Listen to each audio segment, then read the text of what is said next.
Une chose qui me semble très utile et importante, c'est la traduction du titre, qui en anglais est truth, c'est-à-dire il y a la présence du mot dans et le mot vérité prononcé par un habitant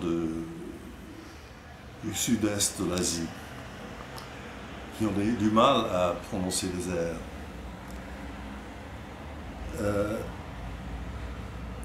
Georges Perec était mon traducteur pour ce livre, comme pour le suivant, et on a beaucoup cherché un équivalent français pour ce double mot, ce mot porte-manteau. Et Georges a trouvé des merveilleux, comme identité, où il y a dentité, non, dentité, pas identité, dentité, où il y a identité et la nature générale des dents. Mais c'était trop intellectuel, c'était trop... Truth, c'est comme un borborigme. Et identité, c'était trop précieux. Alors, il m'a dit, mais qu'est-ce que tu penses de Les vers chants d'Afghanistan comme titre? Je dis, mais c'est idiot, ça n'a rien à voir. Et il a attendu que je sois parti aux États-Unis pour conspirer avec Geneviève Serrault, qui était l'assistante de Nadeau, au fête de Noël.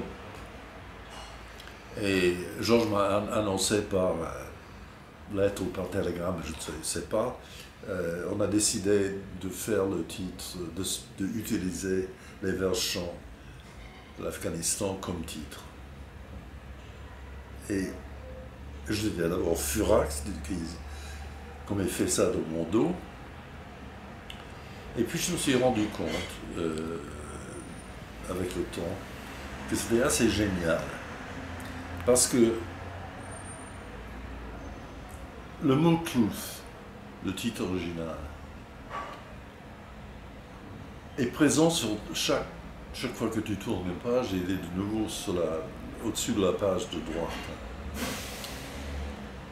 Et en même temps, le lecteur l'a longtemps oublié.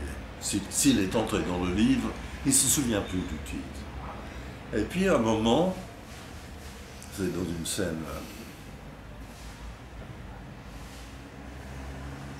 je ne sais pas s'il faut l'expliquer, mais le narrateur est amené dans un marécage près de Venise, il plonge, ou elle plonge sa jambe dans le bout et en retirant sa jambe, il y a le son truth.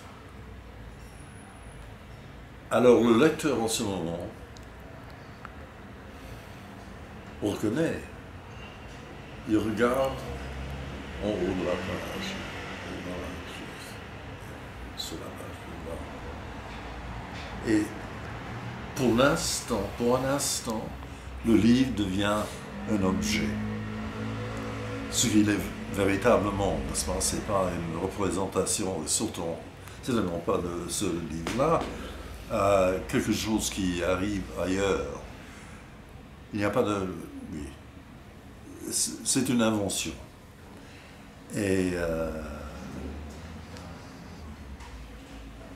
avec les vers chants de Moutarde de l'Afghanistan, qui sont